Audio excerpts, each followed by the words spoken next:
ada satu isu yang sangat panas sekarang, yaitu krisis iklim.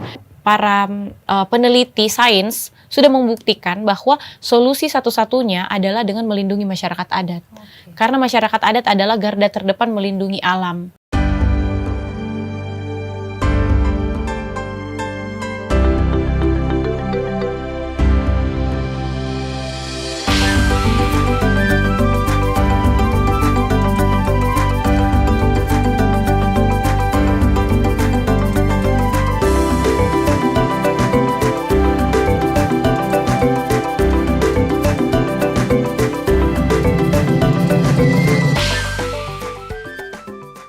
Kembali lagi bersama Putri Nere dalam Tribun Corner episode 3 ya kali ini.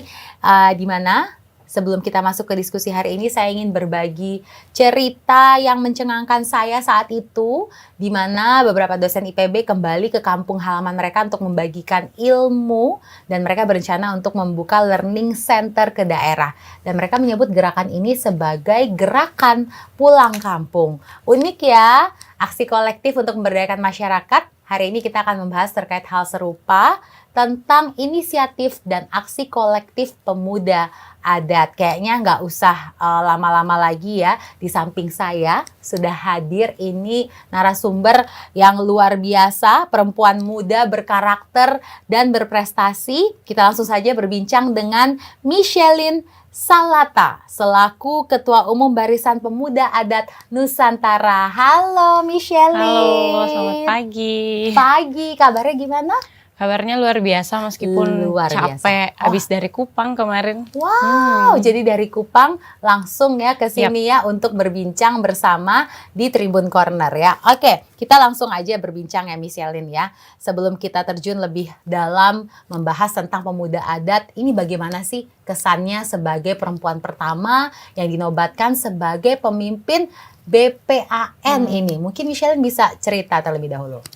Oke, mana semua Raka, selamat pagi Kak Putri.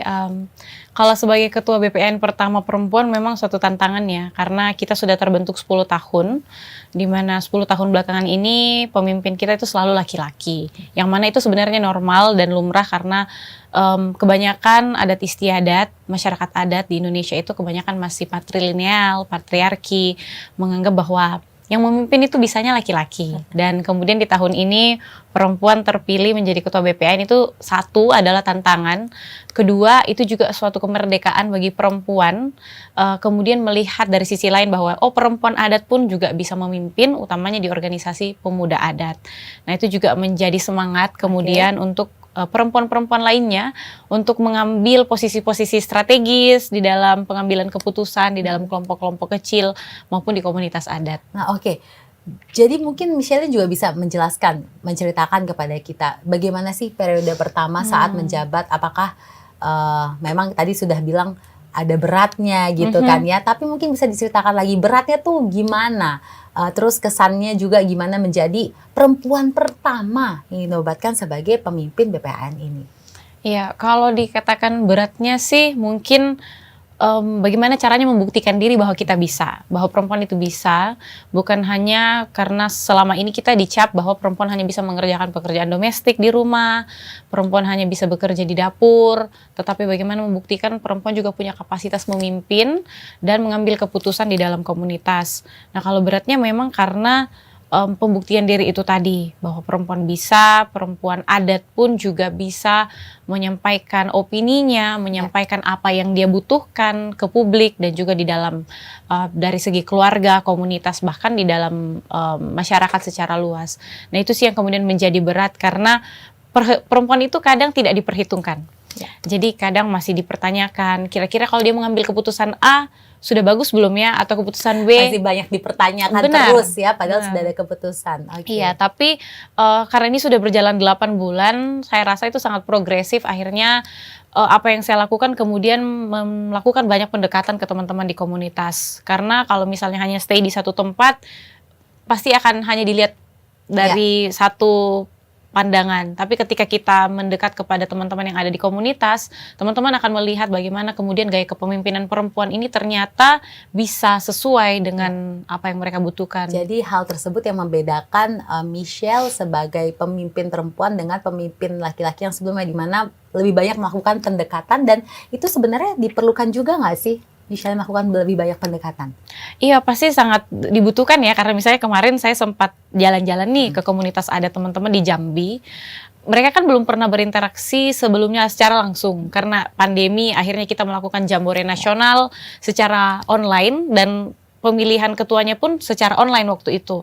Jadi waktu itu memang banyak yang berpikir, wah ini perempuan masih muda lagi kan. Sebelum-sebelumnya kan ketuanya yang umur 30-an ke atas, sehingga masih berpikir pasti nggak asik nih, masih muda banget, kurang bisa ditemani diskusi. Tapi setelah bertemu akhirnya mereka tidak memikirkan bias itu lagi, tidak memikirkan bahwa oh ternyata pemikiran kami sebelumnya tentang kamu sebagai pemimpin perempuan itu tidak benar, dan akhirnya ada perubahan pola pikir yang dipunya oleh teman-teman. Oke, nah ini juga menarik ya, kalau tidak salah ada usia batas maksimal untuk menjadi seorang pemimpin di BPAN. Iya benar. Itu bisa diceritakan kenapa harus ada usia 20-an ya kalau tidak salah. Nah itu mungkin Michelle bisa cerita kepada kami semua. Iya benar. Jadi di BPN ini sebenarnya rentang usia anggota adalah 15 sampai 30 tahun. Karena kita berpikirnya di Aman sendiri kita butuh kader yang kemudian akan meneruskan pekerjaan-pekerjaan perjuangan masyarakat adat di Aman. Jadi harapannya kakak-kakak pemuda adat yang sudah di atas 30 tahun itu akan melanjutkan perjuangannya di Aman ataupun di komunitas adat. Sehingga teman-teman yang ada di BPAN ini bisa melakukan penyegaran-penyegaran dan pengkaderan regenerasi. Makanya kalau misalnya kayak saya sekarang umurnya 25 tahun, kemudian tidak akan bisa lagi mencalonkan diri menjadi ketua BPAN berikutnya karena usia saya sudah hampir 30. Jadi cuman satu periode saja berarti. Benar. Ya. Nantinya berarti akan ada pemilihan lagi untuk menggantikan posisi Michelle sebagai ketua BPAN. Betul, dan harapannya sih bisa perempuan lagi ya kalau bisa. Iya, kita saksikan, nanti kita nantikan ya 5 tahun ke depan bagaimana ya. Oke, nah selanjutnya ya Michelle, kita tahu bahwa Indonesia ini kan memiliki warisan yang tidak ternilai ya. Setiap masyarakat adat memiliki peran untuk menjaga keasrian begitu ya, keasrian dari bumi. Bagaimana dengan pemuda adat sendiri, Michelle? Kalau dari pemuda adat sendiri sebenarnya sejak pandemi ini 2 tahun terakhir banyak yang pulang kampung ya. Tadi kan kita disebutkan ada gerakan pulang kampung.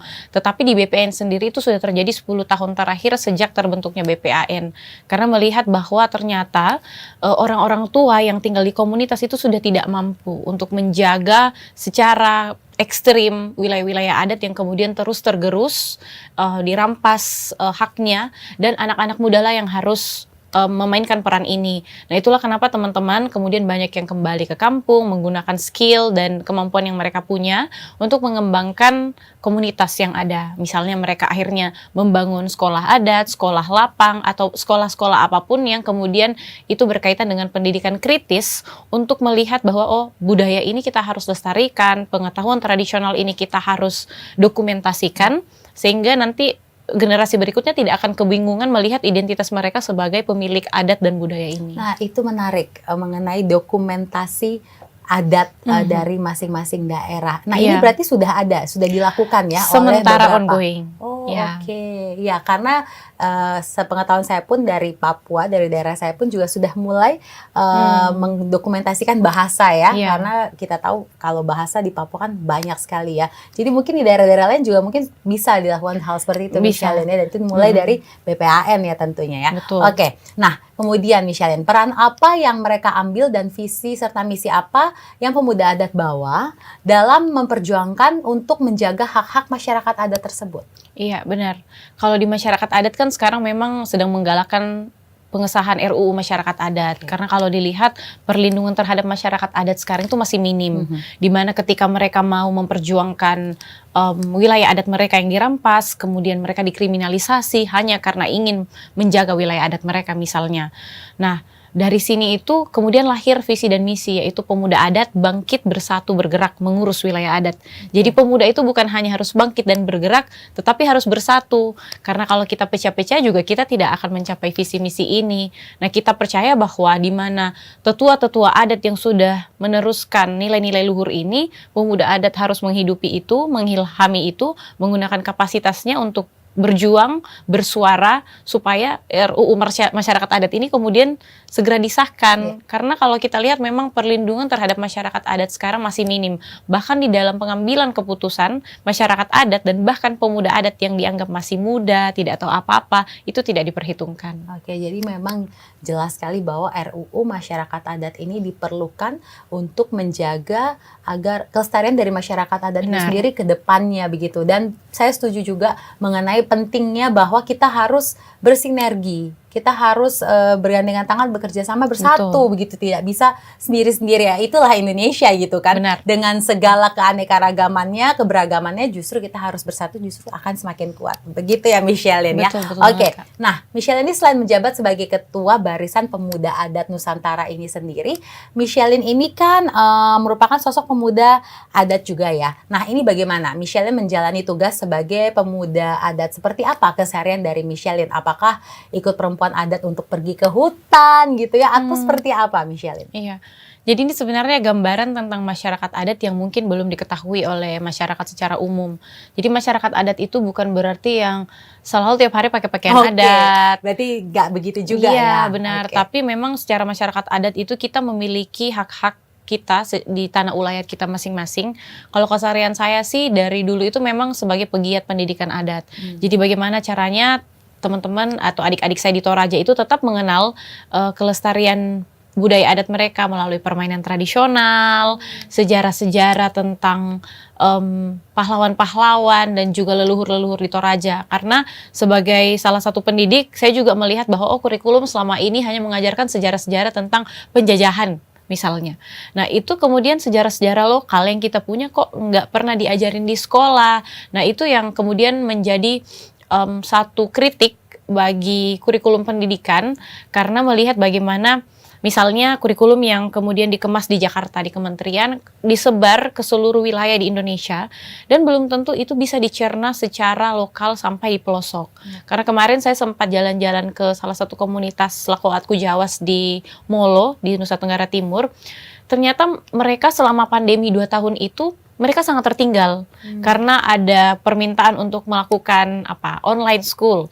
Nah, mereka tidak punya akses untuk online school sehingga masyarakat di situ berpikir bagaimana ya kita membangkitkan pendidikan supaya teman-teman adik-adik ini tetap belajar tetapi tidak tertinggal dengan pelajaran-pelajaran online school ini. Sehingga memang mereka menciptakan suatu metode pembelajaran di mana mereka melestarikan pangan lokal.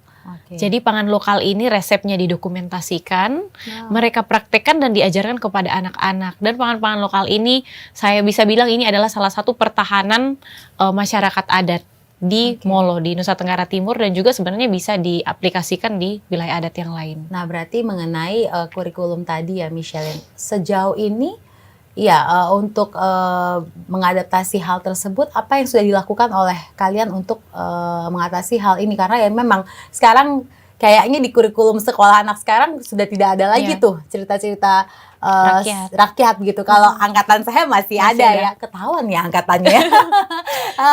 Masih ada gitu. Memang kalau sekarang sepertinya tidak ada lagi begitu. Nah, itu apa yang kalian lakukan untuk bisa setidaknya itu harus munculkan kembali begitu sehingga anak-anak sekarang tidak lupa dengan roots mereka, dengan akar budaya mereka. Nah, itu gimana Michelin?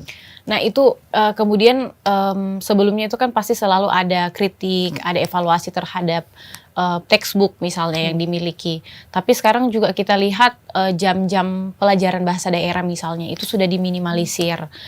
Kami dulu ada saya juga. Betul. Bahasa daerah, saya juga masih ada tuh sampai SMP belajar bahasa daerah. Tapi karena terus adanya pergantian kurikulum, kemudian bahasa daerah di SMA itu sudah tidak ada. Sehingga kemudian sekarang bahkan bahasa daerah saya itu masih sering dikritik sama orang tua karena masih sering campur bahasa Indonesia. Yang mana di tempat saya itu kalau mencampur bahasa daerah dengan bahasa Indonesia kemudian itu tidak bisa diterima secara baik, karena kalau mau bahasa daerah harus bisa bahasa daerah full, bahasa Indonesia full. Nah, kemudian ini yang yang kita harus lihat dan praktekkan, karena melihat kemudian banyak sekali pergumulan dan juga tantangan di komunitas adat, akhirnya bangkitlah yang namanya sekolah-sekolah adat. Kalau di Nusantara atau di Indonesia sekarang itu sudah ada 86 sekolah adat. Dan sekolah-sekolah adat ini mereka membangun, menulis dan mendesain kurikulum mereka itu sendiri berdasarkan budaya dan adat yang mereka punya. Wow, 86 sekolah adat ya. Iya, Itu sudah benar. ada di daerah mana aja berarti? Itu dari Tanah Batak sampai Papua itu sudah ada. Oh, oke. Benar. Itu pasti sangat seru sih saya bayangin, Iya. karena kita memang belajar adat istiadat, bahasa, budaya, semuanya ada di sekolah adat itu ya. Benar. Oke, karena memang walaupun usia yang muda dan masih mampu mengikuti perkembangan teknologi, tapi kan pemuda adat juga cenderung dekat dengan teknologi ya, Benar, Michelle benar, ya. Mereka benar. bisa membantu masyarakat adat untuk melakukan penyebaran berita dengan cepat. Namun di sisi lain perkembangan teknologi dapat membuat kita juga terlena, ya nggak sih? Banyak pemuda sekarang yang mulai acuh dengan isu-isu sosial di sekitar mereka dan lebih memilih mengikuti arus modernisasi yang akhirnya melupakan tanggung jawabnya untuk menjaga wilayah adatnya. Nah, Michelle di sini kan adalah sosok yang seperti saya sebutkan tadi ya, generasi muda yang dekat dengan teknologi, sosok yang memiliki ambisi dan semangat yang berapi-api untuk mencapai kehidupan layak yang mungkin notabene lebih sulit ditemukan di kampung halaman. Nah, dari kacamata Michelle sendiri, langkah-langkah apa yang dilakukan agar pemuda adat bisa tetap hadir secara fisik dan pikirannya di wilayah adatnya mereka? Nah, ini menarik sekali sih Kak, karena sekaligus bisa bercerita juga sedikit tentang tantangan teknologi. Ya, silakan bercerita. Kalau dilihat memang banyak sekali kemudian hal-hal negatif yang terjadi kepada anak-anak dan juga pemuda terhadap kehadiran teknologi yang semakin canggih. Gimana sih caranya kemudian mereka menciptakan suatu terobosan yang berkaitan dengan perjuangan wilayah adat mereka. Nah, kalau kami ada satu lagi yang namanya smartphone movement. Tadi kan ada gerakan pulang kampung, homecoming movement, sekarang ada namanya smartphone movement. Oh, smartphone Iya, movement. jadi smartphone movement itu digunakan teman-teman pemuda adat. Ini lahirnya sebenarnya awalnya dari Minahasa, kemudian menyebar ke seluruh Nusantara di mana teman-teman pemuda adat itu berada. Tanpa menggunakan teknologi yang canggih seperti kamera, mereka pun bisa menggunakan smartphone yang mereka punya untuk mendokumentasikan kekayaan-kekayaan adat yang mereka punya.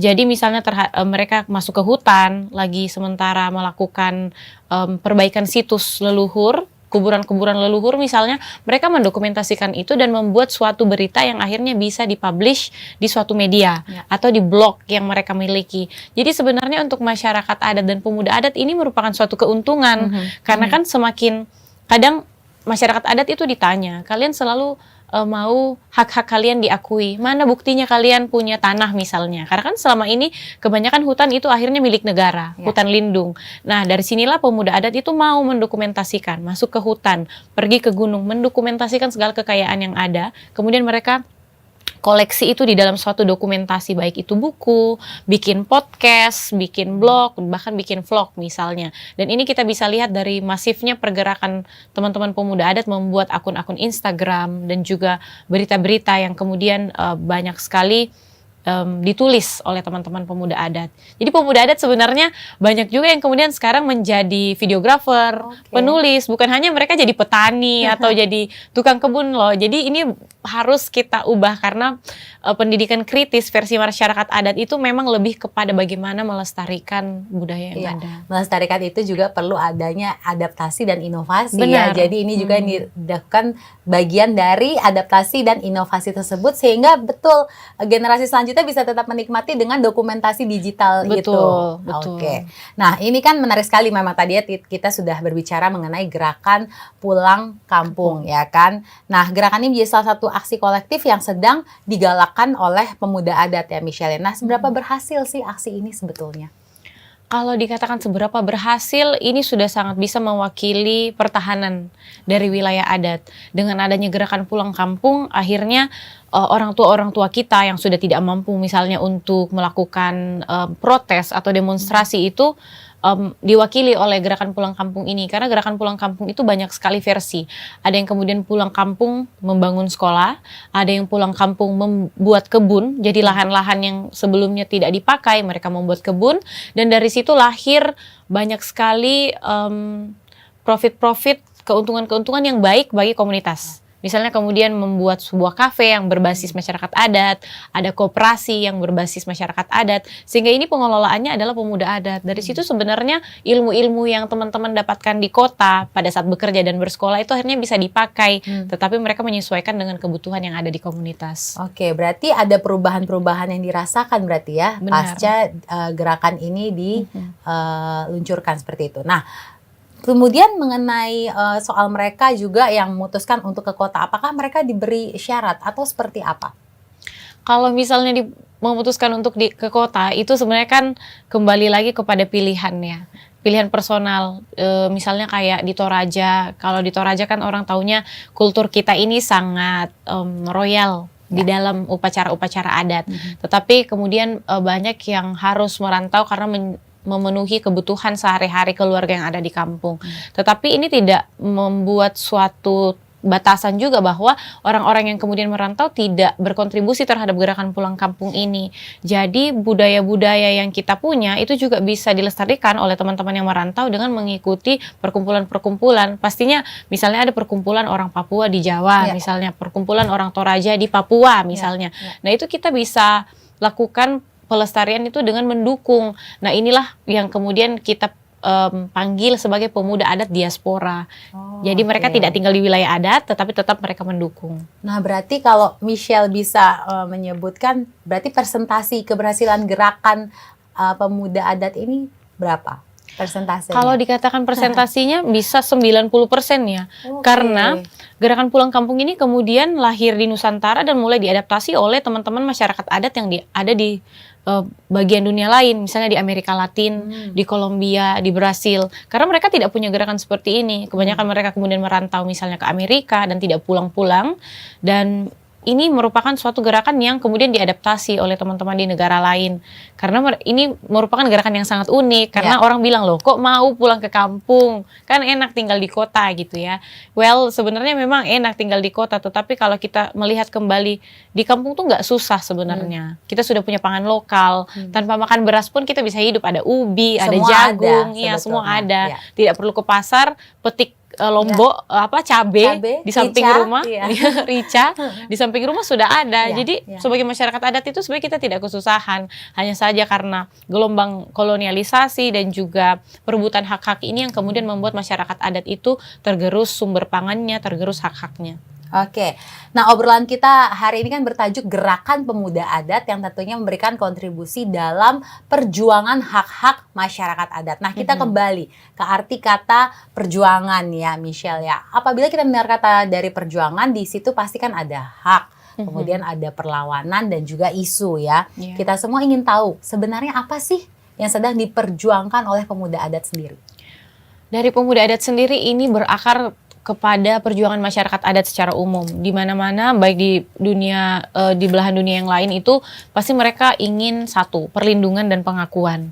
Makanya kenapa kita selalu menggalakkan sahkan RUU masyarakat adat. Meskipun banyak kemudian yang mengkritisi kan tidak perlu minta pengakuan masyarakat adat itu sudah ada. Tetapi kita melihat faktanya sekarang bahwa masyarakat adat masih dipinggirkan. Tidak dilibatkan di dalam pengambilan keputusan. Banyak masyarakat adat kemudian yang tidak direpresentasikan di DPR dan di dalam pengambilan keputusan kepala daerah misalnya. Padahal kan misalnya di dalam satu daerah itu kan kebanyakan ada anggotanya adalah anggota masyarakat adat, komunitas adat. Nah kemudian pemuda adat mengkritisi ini. Kalau kita lihat sekarang memang anak-anak muda tuh sudah lebih kritis ya, apalagi teman-teman aktivis yang aktif di kampus. Itu kemudian melihat bahwa ada hak yang kita harus perjuangkan, karena jika tidak dipertahankan sekarang, itu kemudian di masa yang akan datang kita akan punah. Tanah yang kita miliki itu sudah tidak ada lagi, tidak ada yang kita bisa beri untuk generasi berikutnya. Oke, nah ini saya penasaran sebenarnya sekarang ya Michelle ya, sebagai salah satu pelaku aksi kolektif pemuda adat ya, apa saja permasalahan dan tantangan yang dirasakan ketika mengajak pemuda adat lainnya bergabung nih Michelle? Apa ada langkah-langkah yang dilakukan untuk meyakinkan para pemuda adat tersebut untuk bergabung dan turut peduli terhadap eksistensi masyarakat adat? Ya, kalau di awal-awal gerakan pemuda adat itu pasti ada tantangannya, utamanya buat teman-teman yang kemudian betah tinggal di kota gitu, karena melihat sudah oh ini kehidupan sudah nyaman, akses untuk segala kebutuhan itu gampang. Kalau di kampung apa sih, paling makannya itu aja, mau main nggak bisa, misalnya seperti itu. Tetapi kemudian semakin kesini semakin ada progres yang dilihat, bahkan teman-teman pemuda adat yang di kota itu mau berkolaborasi dengan teman-teman pemuda adat, karena ada satu isu yang sangat panas sekarang, yaitu krisis iklim, di mana krisis iklim ini para peneliti sains sudah membuktikan bahwa solusi satu-satunya adalah dengan melindungi masyarakat adat. Karena masyarakat adat adalah garda terdepan melindungi alam. Mereka yang bisa berkomunikasi secara spiritual, secara dekat dengan alam, dengan pohon, dengan batu, dengan tanah. Mereka yang melestarikan itu. Sehingga pemuda adat pun juga melihat bahwa oh memang kita harus mendukung ini. Karena jika kita tidak berkontribusi terhadap solusi krisis iklim, kedepannya mungkin teman-teman atau adik-adik yang lahir di masa pandemi, mereka hanya bisa menikmati bumi ini 20 atau 30 tahun ke depan. Jadi memang ada permasalahan yang sangat realistis dan sangat relevan, bukan hanya mengenai pengakuan identitas kita sebagai manusia atau masyarakat adat, tetapi tentang bagaimana memikirkan masa depan. Jadi masyarakat adat memang adalah masa depan. Makanya kenapa kita selalu kalau berkampanye itu the future is indigenous. Ya, jadi memang harus melihat dari sisi gerakan-gerakan akar rumput. Karena meskipun kita menggalakkan banyak teknologi, misalnya mau wisatawan pariwisata yang eco-friendly, tapi tidak melihat lingkungan yang dirawat oleh masyarakat adat, itu sama aja percuma sih menurut saya. Oke, berarti dengan kata lain memang sebetulnya masih ada keresahan sendiri dari pemuda untuk kembali ke kampung halaman begitu ya. Sebenarnya apa yang membuat mereka resah rata-rata, Michelle? Itu apa yang membuat mereka resah? Kenapa? Kayaknya berat sekali untuk kembali ke kampung halaman. Kalau berat mungkin karena begini, faktor modernisasi ya. Itu yang seperti saya katakan tadi. Teman-teman kemudian memikirkan kalau saya kembali ke kampung saya mau jadi apa. Dan ini sebenarnya juga yang kadang ditanamkan dari keluarga sendiri atau dari masyarakat sendiri. Kalau misalnya sekali merantau aja, cari karir yang besar-besar sekalian supaya bisa kirim uang atau bantu-bantu keluarga di kampung. Nah, stigma seperti ini yang kemudian harus kita hilangkan. Bahwa ketika kembali ke kampung dan merawat wilayah adat itu lebih penting ketimbang mencari uang yang lebih banyak di kota. Karena menurut saya kita itu sudah kaya sedari dulunya. Masyarakat adat itu sudah kaya sedari dulunya. Versi kayanya orang Jakarta mungkin beda ya, harus kerja supaya kaya. Tapi masyarakat adat dengan menjaga wilayah adat itu sebenarnya kita sudah menjaga kekayaan kita sendiri. Nah memang tantangannya masih ada di situ Kak, di mana budaya merantau itu masih ikut-ikut teman sebenarnya. Masih ikut-ikut teman ya. Wah teman saya sekolah di situ, saya juga mau ke situ deh. Nah makanya akhirnya teman-teman ini tidak cuma ikut zona nyaman karena ada temannya atau karena mau hidup yang lebih muda jauh dari orang tua Kak. Jadi itulah yang menjadi pilihan. Nah tantangannya memang sekarang adalah berkolaborasi dengan pemuda adat yang ada di kota.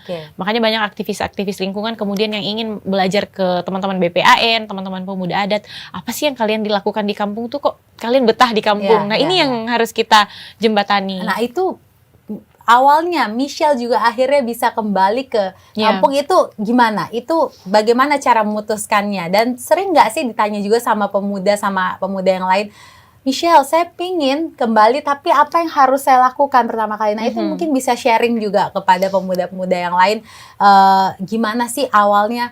Kalau memang pasti ada keinginan dari kita untuk balik, tapi kan ya itu kita harus apa yang harus kita lakukan terlebih dahulu? Kalau saya dulu sih memang kan merantau ya, kuliah merantau, kemudian kembali ke kampung itu karena kemudian mau melihat, oh ternyata orang tua saya sudah tidak mampu nih untuk mendokumentasikan komunitas adat misalnya. Sehingga itu saya lihat bahwa anak-anak muda kan semangatnya masih kuat sekali ya. Kemudian banyak sekali sebenarnya pemberdayaan yang kita lakukan, dan itu tidak harus menunggu kegiatan-kegiatan dari pemerintah misalnya. Tunggu dinas-dinas terkait bikin pelatihan baru ikut. Dan itu kan cuma momentum saja kadang-kadang. Abis ikut pelatihan, ada nggak dampaknya ke komunitas? Nggak ada. Nah, tapi ketika kita melakukan kegiatan yang diinisiasi dari kerinduan terhadap pelestarian budaya itu sendiri, itu akan continue. Jadi ada dampak yang kemudian kita mau melakukan itu terus-menerus. Nah, itu yang kemudian saya rasakan ketika kembali ke kampung. Jadi tiap bulan itu, Kak, kegiatan-kegiatan pendidikan adat itu nggak akan berhenti.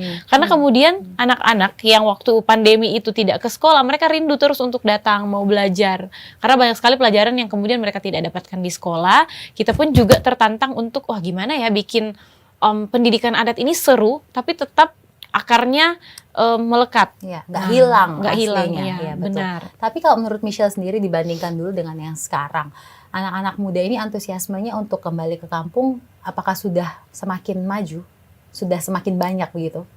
Iya, ajaibnya memang maju banget sih, Kak. Okay. Jadi apalagi teman-teman yang perempuan yang saya rasa, wah susah nih kalau perempuan mau pulang kampung misalnya. Mereka kan suka yang mengembangkan diri. Ini stigma terhadap perempuan yang memang harus dihapus. Tapi ternyata saya lihat contoh terdekat di Tanah Batak, banyak sekali kemudian perempuan-perempuan yang misalnya sudah sekolah hukum mau pulang ke Tanah Batak karena mereka mau melakukan advokasi terhadap masyarakat adat yang dikriminalisasi di sana. Karena kalau kita lihat di Tanah Batak itu kan ada satu proyek besar PT TPL yang kemudian garis terdepannya adalah pemuda. Jadi melakukan kampanye, melakukan protes, pengkawalan kasus, itu adalah anak-anak muda semuanya. Nah, kalau anak-anak mudanya semua di kota, masa iya sih mama-mama atau papa-papanya yang mau pergi protes ke pengadilan misalnya begitu. Jadi melihat fakta yang sangat dekat seperti itu kemudian membuat anak muda pulang. Karena mereka juga rasa, waduh kasihan sekali mama saya, papa saya, orang tua saya ini sudah rentah. Kemudian mereka harus masih memperjuangkan wilayah adat. Kan itu tugas kita karena kita yang akan nikmati. Iya, gitu. Betul sekali. Oke Michelle, seperti itu ya. Ini semakin seru ya. Tapi kita kayaknya akan beralih lagi ya ke topik selanjutnya. Dan tidak dapat kita pungkiri juga bahwa modernisasi, tadi kan Michelle juga sudah sebut ya mengenai modernisasi, sedikit banyak mempengaruhi kehidupan dan pola pikir terlebih kepada generasi sekarang. Akan tetapi masyarakat adat harus tetap eksis dan konsisten untuk melestarikan budaya ya. Apabila kita mau melihat pola lama ya Michelle ya, yang terbentuk pemuda adat ini kan meninggalkan kota dengan mindset ingin memperbaiki kehidupannya. Mereka beranggapan bahwa petani, nelayan itu adalah profesi lampau dan tidak menjanjikan ya. Sehingga tanah dan lahan kampung tidak memiliki sumber daya manusia yang mumpuni untuk mengelola berkelanjutan. Belum lagi apabila ada perusahaan yang mengeksploitasi wilayah begitu ya. Fenomena ini sejatinya membuat pemuda adat harus menjadi garda terdepan untuk menjaga warisan leluhur dan juga melihat kepentingan aspek ekonomi yang berkelanjutan tentunya ya Michelle ya. Oke, nah sekarang saya mau bertanya, apa yang bisa pemuda adat ini lakukan agar mereka bisa konsisten dalam menjaga dan melestarikan budayanya? Sedangkan kan kalau di luar sana banyak sekali hal-hal menarik dan baru yang mungkin membuat pemuda adat ini goyah untuk meninggalkan kampung halaman. Silakan Michelle. Kalau menurut saya sih memang harus kembali ke akar ya. Jadi back to basic, back to our roots, kembali kepada akar kita. Karena kalau bukan dari identitas adat dan darah yang kita miliki dari kampung atau dari komunitas adat kita nggak bisa ada sekarang. Jadi kemudian banyak yang merantau, kemudian bilang, oh iya itu kan kampung saya, tapi sekarang saya sudah pakai bahasa Indonesia, saya sudah tidak bisa bahasa daerah misalnya, karena pengaruh dari modernisasi tadi itu. Tapi kemudian kalau saya melihat dari pengalaman diri saya sendiri, saya tuh bangga sekali bisa kembali ke kampung, kemudian mencari tahu asal muasal dari leluhur saya, kemudian masih tanah apa saja yang ayah saya miliki, jangan sampai yang ayah saya miliki ini sudah ternyata pernah dijual ke perusahaan misalnya, atau seperti kemarin saya kembali ke kampung, kemudian nenek saya bercerita bahwa kuburan leluhur kami itu dulu pernah ada di dekat Bandara Toraja yang sekarang sudah dipindahkan karena orang-orang mau bikin bandara di situ. Dan itu kan merupakan suatu konflik yang kemudian menggerakkan hati kita bahwa wah kenapa kemudian kuburan leluhur saya itu dibongkar. Itu kan tidak boleh dilakukan seperti itu. Harus ada suatu ritual, cara menghormati, cara melestarikan budaya. Karena pada dasarnya memang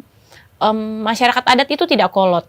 Bukan berarti ada modernisasi kemudian masyarakat adat itu nggak pakai smartphone atau nggak tahu pakai laptop atau benar-benar tidak tahu informasi dari luar. Masyarakat adat tahu, tapi memang butuh suatu pendekatan yang khusus, utamanya bagi pemuda adat yang merantau. Nah, ini adalah tugas teman-teman.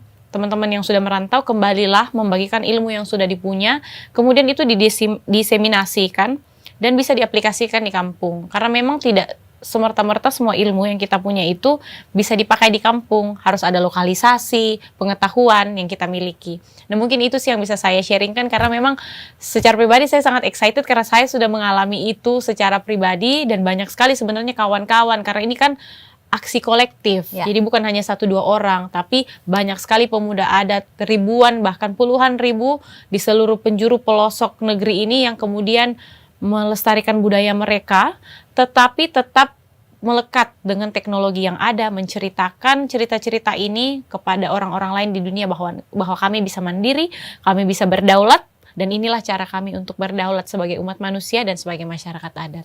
Oke. Sekarang saya tertarik dengan ketika Michelle pertama kali kembali ke Toraja berarti ya, ke kampung halaman.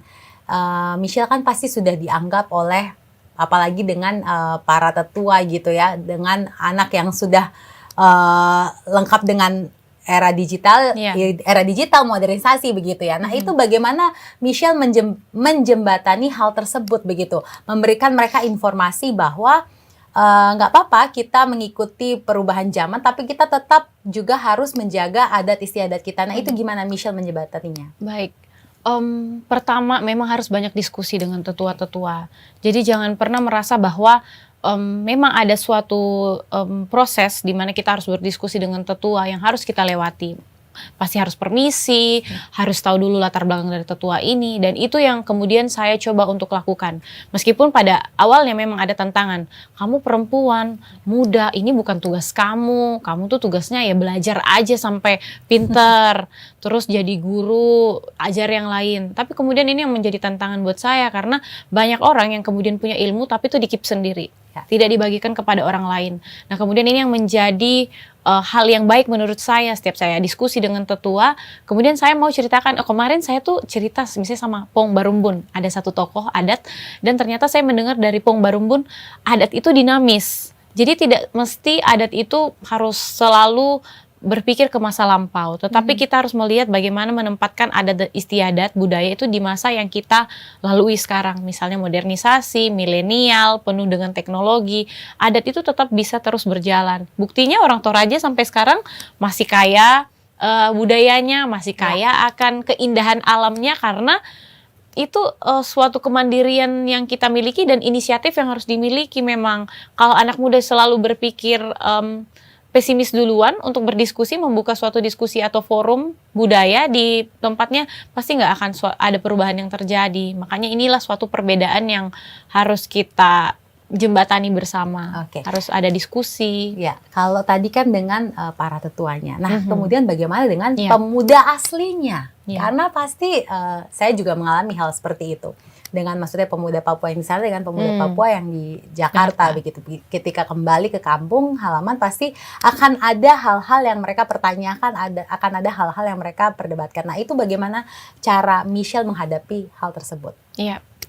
Ini juga sama Kak, kemarin saya sempat mendengar suatu cerita dari teman-teman dari pemuda adat Timor di NTT.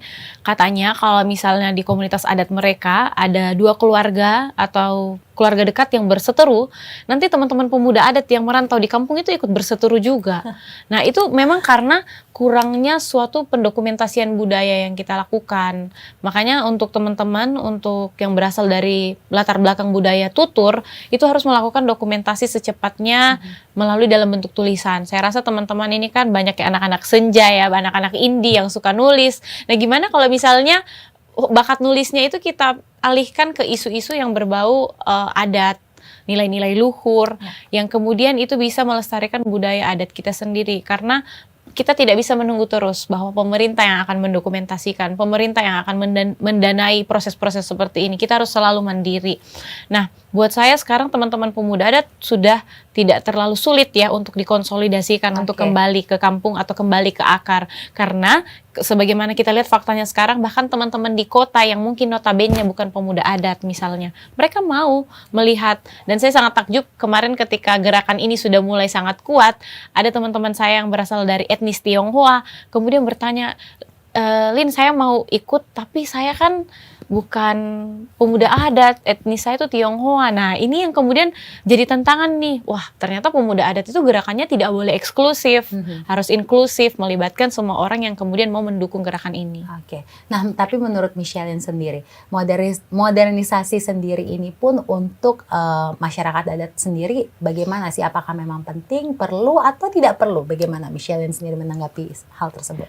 Kalau dikatakan perlu nggak perlu sih sebenarnya mau nggak mau ya harus diterima, karena teknologi itu bukan berarti baru di abad 19 atau abad 18 digaungkan. Teknologi berbasis masyarakat adat pun dari dulu tuh sudah ada. Sistem berburu masyarakat adat untuk bisa makan itu kan juga teknologi versi masyarakat adat. Jadi sebenarnya kalau kita lihat sekarang masyarakat adat itu sudah bisa berdampingan dengan teknologi dan juga dengan modernisasi. Justru teknologi ini yang sangat membantu masyarakat adat kemudian memperlihatkan bahwa kami ini ada. Kami ini eksis, kami ini punya hal yang kami ingin perjuangkan. Kalau nggak ada teknologi, mungkin masyarakat adat sudah punah sejak dulu. Jadi memang itu sangat diperlukan, dibutuhkan, dan memang harus berdampingan. Dibutuhkan, diperlukan, dan harus berdampingan. Berarti hal-hal apa saja yang diperlukan untuk masyarakat adat untuk apa istilahnya, menerima modernisasi? Kalau menurut Michelle itu apa yang diperlukan mereka untuk bisa menerima hal tersebut? Ya, jadi yang diperlukan memang kalau pengenalan ya dan sosialisasi. Selalu aku sharing ke teman-teman itu tentang lokalisasi, perubahan-perubahan atau inovasi yang ada. Sehingga masyarakat adat itu juga tidak menerima secara mentah-mentah jika ada perubahan. Ini juga berkaitan dengan pengambilan keputusan atau kebijakan-kebijakan yang kemudian diaplikasikan di dalam suatu daerah yang meliputi banyak sekali masyarakat adat di situ.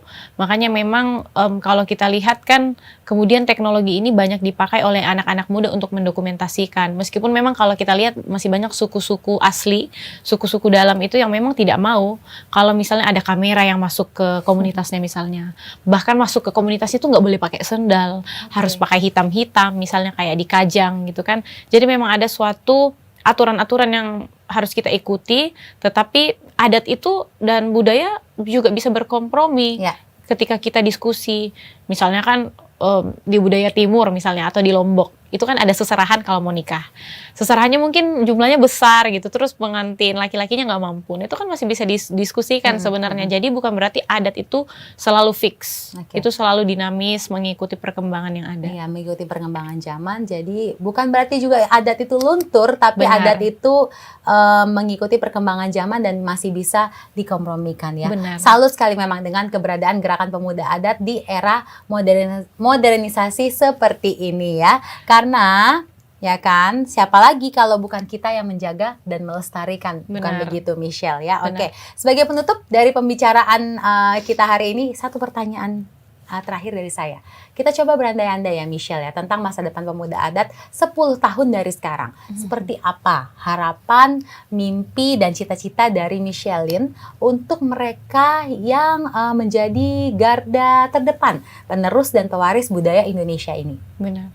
Oke, kalau dari harapan dan mimpi sebenarnya, kalau 10 tahun ke depan itu pengennya teman-teman pemuda adat ini sudah bisa bergerak tanpa harus selalu misalnya melekat ke BPAN. Karena BPAN ini kan merupakan suatu wadah untuk mendorong. Tapi tanpa misalnya teman-teman harus join BPAN pun sudah punya kesadaran dari diri sendiri untuk melindungi wilayah adatnya. Kemudian yang kedua pasti kampanye sahkan RUU masyarakat adat itu sudah belasan bahkan puluhan tahun kita gaungkan, dan harapannya ke depan ini pemerintah kita semakin bisa lebih kritis melihat kebutuhan dan hasrat dari masyarakat adat untuk segera diakui, karena kalau ini tidak ada, kasihan masyarakat adat yang menjaga bumi dari gerakan akar rumput. Kemudian untuk pemuda adat itu sendiri harapannya semakin banyak yang berpendidikan tinggi tetapi tidak melupakan akar di mana dia berada, mau pulang kampung membentuk sekolah, semakin banyak sekolah adat yang mungkin hari ini baru 86, mungkin sudah ada sekitar 500-an sekolah adat ke depannya, dan ini bisa berdampingan dengan sistem pendidikan yang pemerintah inginkan gitu. Oke, jadi jangan lupakan akar rumput kita ya. Tidak apa-apa sekolah setinggi-tingginya, tapi tetap harus kembali ke adat, karena dengan adat kita bisa melestarikan kehidupan kita, bisa melestarikan Indonesia. Luar biasa sekali Michelin perbincangan kita. Saya sangat mendapatkan inspirasi, semoga yang lain Anda yang menonton juga bisa mendapatkan inspirasi dari perbincangan kita kali ini. Oke, semoga juga Michelin selalu konsisten ya meraih mimpi masyarakat adat untuk bisa memperjuangkan hak dan juga menjaga identitas negara. Oke, pertanyaan barusan sekaligus menjadi penutup episode Tribun Corner kali ini.